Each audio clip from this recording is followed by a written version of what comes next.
पवार गांभीर्यपूर्वक प्रतिज्ञा करते की कायद्याद्वारे स्थापित झाले आहे अशा भारताच्या संविधानाबद्दल मी खरी श्रद्धा व निष्ठा बाळगीन. मी भारताची सार्वभौमता व एकात्मता उन्नत राखीन.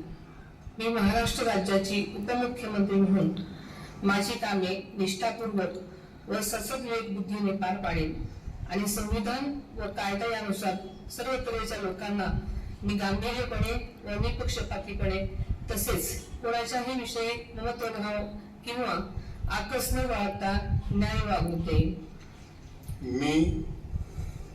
मी सुनेत्रा अजित पवार गांभीर्यपूर्वक प्रतिज्ञा करते की महाराष्ट्र राज्याची उपमुख्यमंत्री म्हणून माझ्या विचारार्थ आणली जाईल किंवा मला ज्ञात होईल अशी कोणतीही बाब अशी उपमुख्यमंत्री म्हणून माझी कामे यथायोग्य पार पाडण्यासाठी आवश्यक असेल ते खेरीज करून एरवी मी कोणत्याही व्यक्तीला किंवा व्यक्तींना प्रत्यक्षपणे वा अप्रत्यक्षपणे कळवणार नाही किंवा त्यांच्याकडे करणार नाही.